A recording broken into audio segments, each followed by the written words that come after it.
السلام عليكم ورحمة الله وبركاته، متابعين الكرام في كل مكان ومتابعين قناة حرف التحليل. حلقة جديدة في قناة حرف التحليل، لكن في البداية ما تنساش تعمل لايك بتاعك والاشتراك في القناة، وحلقة نارية. النهاردة هنتكلم عن طاقم حكام نادي الزمالك وأخبار النادي الأهلي، وخصوص حول الإصابات وما قبل مباراة النادي المصري البورسعيدي. وأيضا هنتكلم عن إنجازات بيراميدز مع يوريشيتش. لكن قبل ما نتكلم متنساش تعمل لايك بتاعك وسبسكرايب، ويلا بينا نذهب للأخبار. ومن العناوين نروح للتفاصيل، ونبدأ أخبارنا النهاردة بطاقم تحكيم مباراة الزمالك وسيراميكا، واللي أعلن اتحاد الكرة إن يكون طاقم حكام أجانب لإدارة المباراة، لأن المباراة دي حسم نادي الزمالك، لأن في حال تعادل نادي الزمالك أو فوز نادي الزمالك سوف يتوج بالدوري رسميا، وهو ما يتمناه عشاق ومحبين جماهير نادي الزمالك. كمان نادي سيراميكا كان مرحب بالفكرة ديت، بالرغم من انه ضمن تأهل الكونفدرالية، ولكنه كان وافق برضه ان هو طاقم حكام اجانب. كمان في الماتش ده هيكون مباراة مصيرية لنادي الزمالك، لان انا بقول لك لان الزمالك لو تعادل لو فاز زي ما قلت لك هيكسب الدوري. كمان جمهور نادي الزمالك عنده حالة من الاندفاع التشجيعي خلال فريقه في مباراة اتحاد الجزائر يوم السبت، وبالتوفيق لنادي الزمالك مباراة يوم الأربعاء في الدوري. ماشي. كمان لعيبة نادي الزمالك بقى عليها ضغط كبير عن بداية الموسم، لأنهم دلوقتي بينافسوا على بطولتين، بطولة الكونفدرالية وبطولة وبطولة الدوري المصري الممتاز، وهم قريبين بنسبة تتخطى 99% من الدوري المصري، وفي ايديهم كل حاجة. انما الكونفدرالية لسه. هم اللي علوا سقف الطموحات عند الجماهير، فهم اللي خلوا جماهير الزمالك يبقى عندها امل في فريقها ان هي تقدر تطلع ببطولتين عشان تحل ايقاف القيد، لان الزمالك دخل في 15 ولا 16 ايقاف قيد دلوقتي.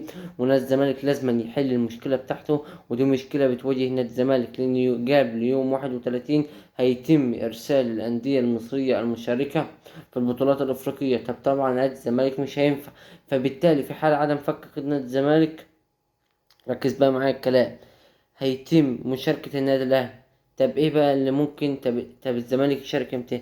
الزمالك ياخد الكونفدرالية، ياخد الدوري، هياخد من الكونفدرالية 4 مليون دولار، 5 مليون جنيه سيبك منهم دلوقتي. ال4 مليون دولار هيحكوا له ايقاف قيد. ايه هيحطهم له ايه؟ هيفكوا له ايقاف قيد. طب واحد هيقول لي طب الكونفدرالية دي الفلوس بتاعتها ما بتجيش الا بعد 31 مايو، ما بتجيش في الشهر اساسا دلوقتي. فبالتالي هناك رجال الأعمال إدارة نادي الزمالك هتستثمر منهم وتاخد منهم الفلوس، ورجال الأعمال هياخدوا الفلوس بعد ما فلوس الكونفدرالية يجوا، وهياخدوا فلوس الكونفدرالية. فمباراة نادي الزمالك هتشهد طاقم حكام أجانب نظرا لأهمية المباراة. تعال بقى نروح لخبر مهم، وتريزيجيه وبيكهام. الحمد لله تريزيجيه وبيكهام معافين 100%. هما النهاردة لفوا حوالين الملعب تمرينة خفيفة، والنهاردة كان آخر لهم تمرينة في العلاج، وبعدها لفوا تمرينة خفيفة في الملعب تريزيجيه وبيكهام، وجاهزين للمباراة القادمة مباراة المصري و100%. وكمان عندك خبر مهم جدا للنادي الاهلي، وهو حقيقة اقتراب مهاجم قوي للنادي الاهلي. وهناك 2 مرشحين، اسد الحملاوي وسفيان جديدة، والاتنين مقتربين من النادي الاهلي. هو واحد بس اللي هيجي، بس الاتنين لو انت بتتكلم في كون معارضات النادي الاهلي، ولكن في انتظار. فهما الاتنين عرضات النادي الاهلي المهاجمين دول. كمان في مدافع في النادي الاهلي مرشح بقوة، حتى الان الاسم مظهرش، ولكن في مدافع اللي انا عرفت ان في مدافع اجنبي هيكون من الدول الاسكندنافية، ومرشح برضه للنادي الاهلي. طب قصة كريم فؤاد، كريم فؤاد حتى الان خارج النادي الاهلي، ويتم بس مش هيبيع نهائي، لا، هيتم ان كريم فؤاد هيطلع اعارة موسم هو محمد شريف، ولكن كريم فؤاد بنسبة كبيرة هيخرج لإنبي، ومحمد شريف بنسبة تتخطى 90% في الاتحاد السكندري. طب بخصوص عودة قفشة، نستغلها بقى. قفشة حتى الآن النادي الأهلي ما قالوش إنك هترجع من الإعارة، حتى الآن النادي الأهلي قال له ما قالوش إن أنت هترجع من الإعارة، لسه راحة جاية.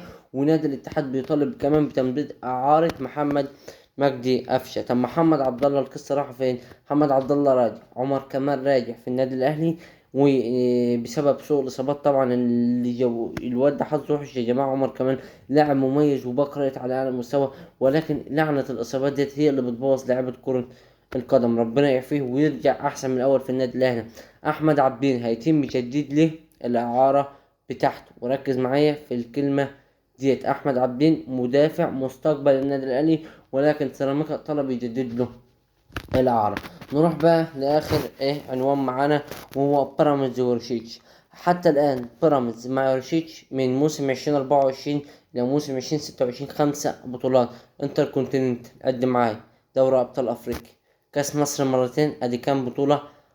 بطولة الانتر كونتيننت وكأس مصر ادي 3 مرات، خدها مرتين، وانتر كونتيننتال 3، وكمان واخد دوري أبطال أفريقيا 4، وواخد كمان بطولة كاس 3 قارات، واخدها من الاهلي السعودي. فبالتالي واخد 5 بطولات حتى الان. يورشيتش انجاز تاريخي لنادي بيراميدز، 5 بطولات تاريخية لنادي بيراميدز. بيراميدز من الفرق الصاعدة، من الفرق اللي منافسة بقوة على الدوري المصري. وكمان بيراميدز حظوظه اوفر من الاهلي في الجولة القادمة، كمان ممكن يتوج بالدوري في الجولة القادمة. اتمنى تكون الحلقة نالت اعجاب حضراتكم، بس ما تنساش تعمل اللايك بتاعك والاشتراك بعد اذنك عشان يوصلك كل جديد مع قناة حرف التحليل. مفيش في التحليل الا تحليل مسين. وغدا حلقة قوية مع عودة جديدة لحسان، وحلقة نارية سنتكلم فيها فانتنزي من سيتوج بالدوري المصري الممتاز. شكرا لكم والسلام عليكم ورحمة الله وبركاته.